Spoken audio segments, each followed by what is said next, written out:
জ্ঞান শৃঙ্খলার সাফল্য এই মূল মন্ত্রকে সামনে রেখে শুক্রবার সাবরুম উচ্চতর মাধ্যমিক বিদ্যালয় 2025-26 শিক্ষাবর্ষের বার্ষিক পুরস্কার বিতরণী অনুষ্ঠান ও শিক্ষক অভিভাবক সভা অনুষ্ঠিত হয়।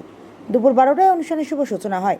অনুষ্ঠানে বিভিন্ন ক্ষেত্রে অসাধারণ কৃতিত্বের স্বীকৃতিস্বরূপ নির্বাচিত শিক্ষার্থীদের হাতে সম্মানজনক জামিনী স্মৃতিবৃত্তি তুলে দেওয়া হয়। এই সময় শিক্ষার্থীদের উৎসাহিত করার পাশাপাশি বিদ্যালয়ের সার্বিক শিক্ষার মানোন্নয়নের শিক্ষক অভিভাবক ও বিদ্যালয় কর্তৃপক্ষের সম্মিলিত ভূমিকার উপর বিশেষ গুরুত্ব আরোপ করা হয়। অনুষ্ঠানের প্রধান অতিথি হিসেবে উপস্থিত ছিলেন দক্ষিণ জেলার শিক্ষা আধিকারিক দিলীপ দাস। এছাড়াও উপস্থিত ছিলেন 24 সাবরুম বিধানসভা কেন্দ্রের প্রাক্তন বিধায়ক শঙ্কর রায়, ভারপ্রাপ্ত বিদ্যালয় পরিদর্শক রঞ্জন দেবনাথ, সমাজসেবী শান্তিপ্রিয় ভৌমিক, সাবরুম নগর পঞ্চায়েতের ভাইস চেয়ারম্যান দীপক দাস, বিদ্যালয়ের শিক্ষক শিক্ষিকা, অভিভাবক এবং এলাকার বিশিষ্ট ব্যক্তিবর্গ। বক্তারা শিক্ষার্থীদের অধ্যাবসায়, শৃঙ্খলা, নৈতিক মূল্যবোধ এবং নিয়মিত অধ্যয়নের গুরুত্ব তুলে ধরেন। তারা ভবিষ্যতে আরও ভালো ফলাফল অর্জনের জন্য শিক্ষার্থীদের শুভেচ্ছা জানান এবং বিদ্যালয়ের সার্বিক উন্নয়নে সকলের সহযোগিতা কামনা করেন। উৎসবমুখর পরিবেশে আয়োজিত এই অনুষ্ঠানে শিক্ষার্থী, শিক্ষক ও অভিভাবকদের সক্রিয় অংশগ্রহণে বিদ্যালয় প্রাঙ্গণ প্রাণবন্ত হয়ে ওঠে।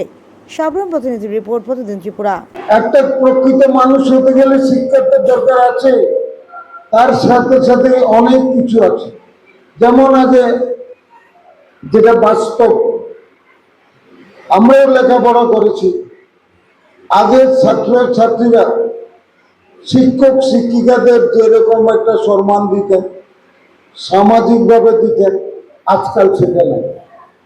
আমরাও তখন দেখেছি, জানি না, কারণ বললে বলতে পারবো না, বাট আমরা যখন স্কুলে পড়েছি, আমরা যখন বাইসাইকেল চালাতাম, আমাদের সামনে যদি কোনো শিক্ষক মহাশয়কে দেখতাম, আমরা সাইকেল থেকে নেমে সে শিক্ষক মহাশয়কে ক্রস করে দিয়ে তারপরে আবার সাইকেলে উঠতাম।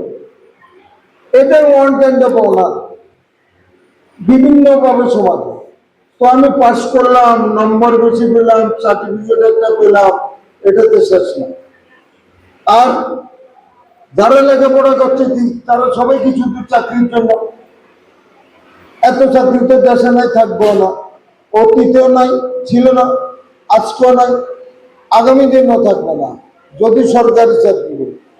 আর কর্মসংস্থানের যে কথা বলি, সবার জন্য কর্মসংস্থানের ব্যবস্থা ছিল, আছে এবং থাকবে আগামী দিনে। কিন্তু এখন আমরা কি দেখছি, দিনকে দিন লোক সংখ্যা বাড়ছে, জায়গাটাই কিন্তু সীমিত রয়েছে। আমাদের যে জায়গাটা সীমিত, তার মধ্যে লোক সংখ্যা বাড়ছে, সমস্যা বাড়ছে, চাহিদা বাড়ছে। তার মোকাবিলা করাটা এত সহজ না, কিন্তু প্রত্যেককে কোনো না কোনো ব্যবস্থা করতে হবে।